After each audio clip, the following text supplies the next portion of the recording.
तो hello and welcome to the playlist of sales pro. दोस्तों, हम प्लेलिस्ट शुरू कर चुके हैं। इस प्लेलिस्ट के अंदर आपको सेल्स का ए टू जेड पता लगने वाला है। अगर आपको प्रॉब्लम आती है सेल्स करने में, आपको प्रॉब्लम आती है क्लोजिंग करने में, आपको प्रॉब्लम आती है कि मैं लोगों के ऑब्जेक्शंस को कैसे हैंडल करूं, तो ये प्लेलिस्ट आपके लिए रामबाण है। दोस्तों, ये आपको वो चीज दिखाने वाली है जिस चीज की अभी तक कमी थी, आपके पास सेल्स नहीं हो रही थी अगर, तो अब सेल्स होनी शुरू हो जाएंगी। इस प्लेलिस्ट को पूरा देखना। ये प्लेलिस्ट आपके लिए वरदान से कम नहीं होगा। अगर आप ढूंढ रहे हैं कुछ ऐसी चीज जो सेल्स में आपको हेल्प कर सके और आपकी सेल्स को 10x कर सके, इस प्लेलिस्ट के अंदर बहुत ही ज्यादा वैल्यूएबल कंटेंट मैंने डाला है दोस्तों। तो जरूर इस प्लेलिस्ट को पूरा देखें अगर आप इसका फायदा उठाना चाहते हैं। चलिए बस शुरू करते हैं आज की पहली वीडियो। दोस्तों, आज हम इस पहली वीडियो के अंदर क्या बात करने वाले हैं? आज हम इस वीडियो के अंदर सबसे पहले बात करने वाले हैं कि सेलिंग क्या होती है। आखिरकार ये सेलिंग है क्या? हम जिसके हम प्रो बनना चाह रहे हैं, जिस चीज को हम सीखना चाह रहे हैं, जिस चीज से हम पैसा कमाना चाह रहे हैं, वो है क्या? पहले उसको समझना बहुत जरूरी है दोस्तों। सेलिंग क्या होता है?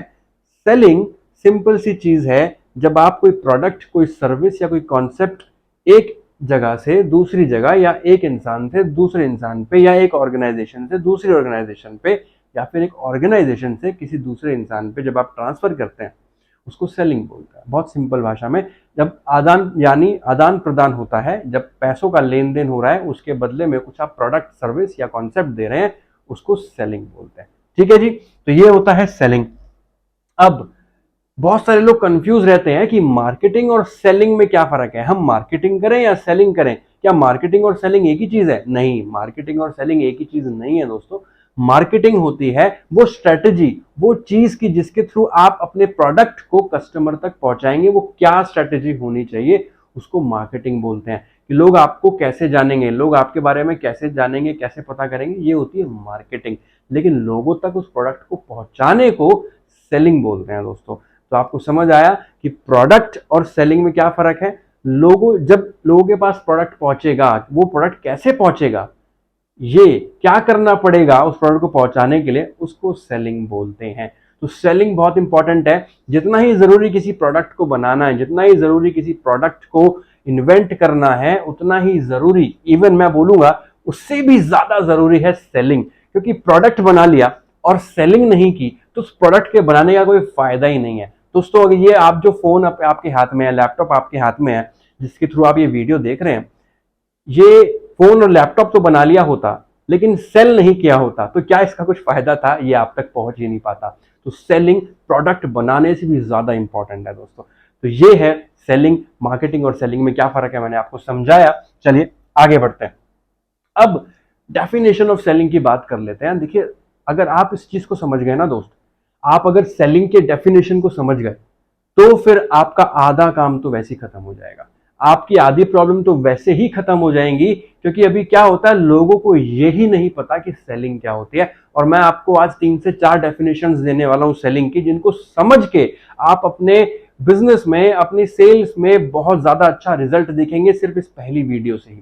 सिर्फ ये जान के कि डेफिनेशन ऑफ सेलिंग क्या होती है, सेलिंग किसको कहते हैं, सिर्फ ये जान के आपको बहुत फायदा होने वाला है। चलिए बढ़ते हैं आगे डेफिनेशन की तरफ। तो दोस्तों, सबसे पहली जो डेफिनेशन है, वो डेफिनेशन कहती है कि transfer of enthusiasm, energy and excitement from one person to another is selling. मतलब आप जब एंथुसियाज्म, एनर्जी और एक्साइटमेंट किसी एक पर्सन से दूसरे पर्सन पे ट्रांसफर करते हैं, उसको सेलिंग बोलते हैं। ये पहली डेफिनेशन है। इसका मतलब ये है दोस्तों, आपके अंदर कितनी एनर्जी है, कितनी एक्साइटमेंट है उस प्रोडक्ट को लेके, उस सर्विस को लेके, उस कॉन्सेप्ट को लेके जिसको आप सेल कर रहे हैं बायर को, राइट? वो एनर्जी ही जब ट्रांसफर होती है तब सेल्स होती है। आप समझेंगे कि कितनी बड़ी चीज है, कितनी गहरी चीज है, कितनी गहरी बात है ये, कि जो आप फील कर रहे हैं अपने प्रोडक्ट के लिए, सर्विस के लिए, कॉन्सेप्ट के लिए, वही फीलिंग अगर आपने सामने वाले पे ट्रांसफर कर दी तो सेल्स होनी ही है। लेकिन उसके लिए क्या जरूरी है? उसके लिए जरूरी है खुद एनर्जी, खुद एक्साइटमेंट फील करना उस प्रोडक्ट के लिए, तभी आप उसको ट्रांसफर कर पाएंगे। तो transfer of energy and excitement and enthusiasm from one person to another is selling. आपने देखा होगा मार्केट में जब आप कपड़े लेने जाते हैं तो क्या होता है, अगर मानिए आप साड़ी लेने जा रहे हैं, राइट, या टी शर्ट लेने जा रहे हैं, तो मार्केट में एक दुकान है जहां पे एक सेल्समैन बैठा है, बहुत ठंडा बैठा है, वो दुकान वाला जो है बहुत ठंडा बैठा है, वो उसको भैया खोल के बैठा हुआ है, ठीक है जी आओ देख लो ये लगा हुआ है सामान। एक ऐसा शॉपकीपर है, एक ऐसा सेल्समैन है। एक वहीं उसके बराबर में दुकान है, वहां पे वो बंदा बहुत एक्टिव है, आपको देखा उसने बोला अरे आइए देखिए मैं आपको बताता हूँ, आपके लिए आज बहुत ही बढ़िया प्रोडक्ट आया हुआ है, आपके लिए आज बहुत ही बढ़िया साड़ी आई हुई है, आप देखिए। फिर आप बोलते हैं कि मुझे ये कलर की साड़ी चाहिए, या मुझे इस चीज के लिए साड़ी चाहिए, इस चीज के लिए शर्ट चाहिए, मुझे शादी में जाना है, मुझे पार्टी में जाना है। वो बोलते हैं अरे बिल्कुल हमारे पास आज ही फ्रेश पीस आया है और आप पे तो बहुत सूट करने वाला है, स्पेशली आपके लिए मैं निकालता हूँ ये 4-5 चीजें देखो। वो इस तरीके से बात कर रहा है। क्या वो शर्ट बेच रहा है? ऑफ कोर्स वो शर्ट बेच रहा है, लेकिन साथ में क्या कर रहा है? Transfer of enthusiasm, excitement and energy, जो वो फील कर रहा है और उसको ट्रांसफर कर रहा है, राइट। अब आप बताइए वो कस्टमर या आप खुद कौन से शॉपकीपर से लेना पसंद करेंगे? उससे जो ठंडा बैठा है, और या उससे जो एक्साइटेड है, एनर्जाइज्ड है, एंथुसियाज्ड है और अपने प्रोडक्ट और सर्विस को आपको सेल करना चाह रहा है? ऑफ कोर्स आप उसी से लेना चाहेंगे। ये होती है फर्स्ट डेफिनेशन, और आप समझे होंगे कि क्या करना है सेल्स करने के लिए, राइट। चलिए सेकेंड डेफिनेशन कहती है selling is 90% will and 10% skill. मतलब सेलिंग 90% विल है, 10% स्किल है। बहुत सारे लोग मेरे से पूछते हैं कि सर हमें ये स्किल सिखा दो सेल्स की, हम बहुत सारा पैसा कमाना चाहते हैं। मैं उनसे यही बात बोलता हूं कि सेल्स स्किल का काम नहीं, विल का काम है। स्किल होनी चाहिए, बिल्कुल होनी चाहिए, ऐसा नहीं कि स्किल नहीं होगी तो भी काम चल जाएगा, स्किल आपको चाहिए ही चाहिए, लेकिन उससे ज्यादा जरूरी है विल, कि आप इस बिजनेस को क्यों करना चाहते हैं, आप सेल से पैसा क्यों कमाना चाहते हैं, आप इसको करना ही क्यों चाहते हैं, इस प्रोडक्ट को बेचना ही क्यों चाहते हैं, इस कॉन्सेप्ट में, सर्विस में आपको क्यों विश्वास है। वो विल आपको मोटिवेट करती है बिजनेस करने के लिए, सेल्स करने के लिए, राइट। आप देखेंगे कि बहुत सारे जब ऑब्जेक्शंस आपको सामने से आते हैं तो आप उनको हैंडल कर लेते हो अगर, और आगे बढ़ जाते हो सेल्स की तरफ, तो आपकी विल बहुत अच्छी है दोस्तों। लेकिन अगर एक ही ऑब्जेक्शन आया, आपने देखा होगा बहुत सारे लोग कि एक ही ऑब्जेक्शन आता है, एक ही क्लाइंट ने मना कर दिया और आप निराश होकर बैठ जाते हैं, अरे नहीं यार बेकार है, ऐसा लोग मना कर देते हैं, बिजनेस ही बेकार है, ये प्रोडक्ट ही बेकार है, ये कॉन्सेप्ट ही बेकार है, लोग मना करते हैं। वहां पे आपने अच्छी स्किल होने के बावजूद बिजनेस नहीं किया क्योंकि विल नहीं थी।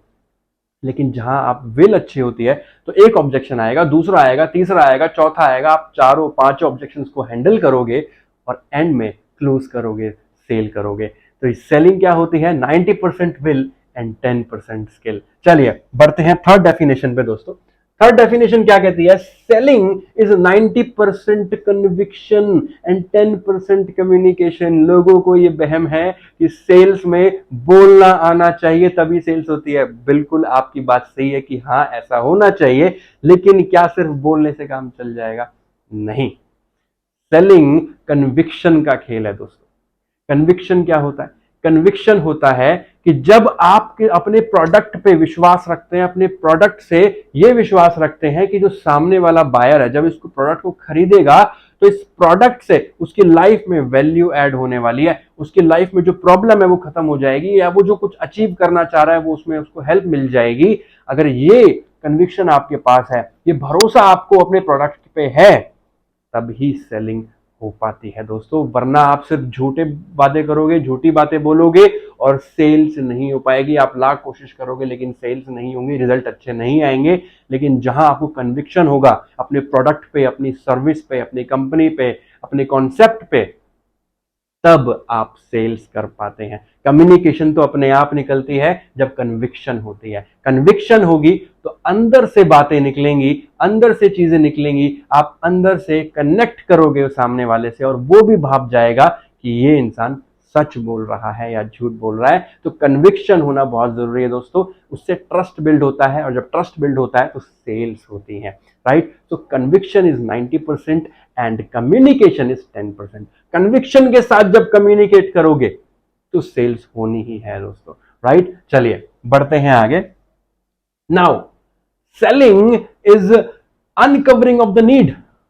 मतलब नीड को अनकवर करने को सेलिंग बोलते हैं। जो सामने वाले की जरूरत है उसको जब तक आप नहीं चेक करोगे कि उसको क्या जरूरत है, तब तक सेलिंग नहीं हो पाएगी दोस्त। आप उसको प्रोडक्ट बेचना चाह रहे हैं लेकिन उसको वो प्रोडक्ट क्यों चाहिए, ये आपको ही बताना पड़ेगा। अगर आप उसकी नीड आइडेंटिफाई कर पाते हैं कि उसको आपके प्रोडक्ट की जरूरत क्यों है, तभी सेलिंग हो पाती है। अब ये नीड आइडेंटिफाई कैसे होती है? नीड आइडेंटिफाई होती है, मैं आपको एक स्ट्रेटेजी आज देने वाला हूं नीड एनालिसिस का, और वो है डॉक्टर स्ट्रेटेजी। आपको डॉक्टर बनना पड़ेगा। डॉक्टर बनना पड़ेगा, एमबीबीएस करनी पड़ेगी? नहीं नहीं, एमबीबीएस करने की जरूरत नहीं है। मैं आपको अभी 2 मिनट में डॉक्टर स्ट्रेटेजी सिखाने वाला हूं। दोस्तों, सेलिंग के अंदर आपने 3 चीजों का इस्तेमाल करना है जो डॉक्टर इस्तेमाल करता है। क्या इस्तेमाल करता है? Examine, diagnose and treatment. ये 3 स्टेप्स में डॉक्टर आपको देखता है। जो सेलिंग के अंदर भी आपको ऐसे ही करना है। आपने डॉक्टर बनना है उसके प्रॉब्लम का, आपके बायर के प्रॉब्लम का, राइट, या आपके बायर के ड्रीम का, जो आप उसका जो गोल है उसको अचीव करवाने का। डॉक्टर क्या करता है? एग्जामिन करता है। आप डॉक्टर के पास जाते हैं, आपके पेट में अगर दर्द है, आप डॉक्टर को बोलते हैं डॉक्टर साहब मेरे पेट में दर्द है, तो डॉक्टर ये नहीं बोलता कि चलो ठीक है लेटो पेट काट के देख लेते हैं। क्या अगर डॉक्टर ऐसा बोले तो आप पेट कटवाने को तैयार हैं? ऑब्वियसली नॉट, बिल्कुल नहीं। डॉक्टर क्या कर, डॉक्टर बोलता है ठीक है, कहां दर्द हो रहा है, कब तक दर्द हो रहा है, कितनी देर से दर्द हो रहा है, क्या खाया था रात को, रुक रुक के दर्द हो रहा है, लगातार दर्द हो रहा है, राइट। एग्जामिन करता है पहले, फिर डायग्नोज करता है, चेक करता है, रिपोर्ट्स के लिए बोलता है ठीक है आप ये ब्लड टेस्ट करवाओ, ये करवाओ, वो करवाओ। सारी चीजें जब आ जाती हैं उसके बाद आपको दवाइयां लिखता है, प्रिस्क्राइब करता है कि ये मेडिसिन लो, या ये इलाज होगा, या ये ऑपरेशन होगा, जो भी होता है। फिर ट्रीटमेंट पे आते हैं। ऐसे ही आपने सेल्स के अंदर करना है। जब आपके पास जो लीड है, आपकी जो क्लाइंट है आपका, आपने उससे पहले पूछना है कि भैया अभी उसकी प्रॉब्लम क्या है, क्यों वो आपसे बात करना चाहता है, क्यों आपका प्रोडक्ट उसके लिए जरूरी है, ये आपको जानना पड़ेगा, राइट। तो अगर मानिए आपके पास कोई लीड आई है, तो आपने उससे पहले जानना है कि उसकी अभी प्रॉब्लम क्या है, क्या चाहता है वो अपनी जिंदगी में। सबसे पहली चीज तो ये। दूसरी चीज, आपने उससे जानना है, डायग्नोस करना है, आपने देखना है कि भैया वो अभी जिस प्रॉब्लम में है वो किस कैसे कैसे उससे जूझ रहा है, क्या कितनी उसकी प्रॉब्लम बड़ी है, क्या उसको फर्क पड़ेगा ये प्रॉब्लम सॉल्व हो जाएगी तो, या नहीं पड़ेगा, या वो सिर्फ ऐसे ही सिर्फ चेक ही कर रहा है कि क्या है क्या नहीं है, या फिर वो सचमुच परेशान है, या सचमुच एक्साइटेड है अपने सपनों को पूरा करने के लिए, अपने ड्रीम्स को पूरा करने के लिए, उसी गोल को अचीव करने के लिए, या उस पर कोई कर्जा हो रखा है उसको उतारने के लिए। अगर वो सचमुच सीरियस है उस चीज को लेके, तो कितना सीरियस है, क्या वो सचमुच करना चाहता है, ये होता है डायग्नोस करना। उसके बाद ट्रीटमेंट। जब आपने चेक कर लिया कि उसकी नीड क्या है, कि उसको ये चाहिए, कब तक चाहिए, क्यों चाहिए, और अगर नहीं मिलेगा तो क्या फर्क पड़ने वाला है, जब आप ये सारी चीजें चेक कर लेते हैं तब आप ट्रीटमेंट करते हैं। मतलब प्रोडक्ट सर्विस और कॉन्सेप्ट उसके हिसाब से बना के, अपने प्रोडक्ट सर्विस कॉन्सेप्ट को उसकी नीड के हिसाब से, उसको जितने दिन में जो रिजल्ट चाहिए उसके हिसाब से आपने अपने प्रोडक्ट सर्विस कॉन्सेप्ट को उसके सामने रखना है, और वो कस्टमाइज्ड ट्रीटमेंट होगा उसके लिए, और वहां सेल्स होती है दोस्तों। तो ऐसे करनी है अपने नीड एनालिसिस, राइट। सो मैं आपको एक होमवर्क देने वाला हूं दोस्तों इस वीडियो के लास्ट में। आज हमने सीखा कि सेलिंग क्या होती है। होमवर्क ये है आपके लिए, आप मुझे कमेंट में बताइए कि आपका जो प्रोडक्ट है, सर्विस है, या जो कॉन्सेप्ट है, उसके अंदर ऐसी क्या 4 ऐसी बातें हैं, 4 ऐसी क्या स्ट्रेंथ हैं जो आपको लगता है कि ये बायर के लिए बहुत अच्छा है और बायर की लाइफ में वैल्यू ऐड करेगा। आपके प्रोडक्ट सर्विस कॉन्सेप्ट में ऐसी 4 बातें, मिनिमम 4 बातें, ज्यादा से ज्यादा जितनी भी लिखिए आप, लेकिन मिनिमम 4 बातें ऐसी जरूर लिखिए जो आपको लगता है कि जब बायर सामने इस प्रोडक्ट को, सर्विस को या कॉन्सेप्ट को खरीदेगा तो उसकी लाइफ में क्या वैल्यू ऐड होने वाली है, ये किन प्रॉब्लम्स को सॉल्यूशन में कन्वर्ट करता है, किन किन चीजों में ये हेल्प करता है अचीव करने में। आपको ये सारी चीजें लिखनी है। इससे क्या होगा, इससे एक मेंटल एक्सरसाइज होगी आपके लिए। आप देख पाएंगे कि आप अपने क्लाइंट को क्या क्या ऑफर कर सकते हैं, अपनी लीड को क्या क्या चीजों में बेनिफिट कर सकते हैं, वैल्यू ऐड कर सकते हैं। तो जरूर करना इस होमवर्क को, कमेंट में जरूर बताइएगा मुझे ये ऐसे 4 strength. Thank you very much.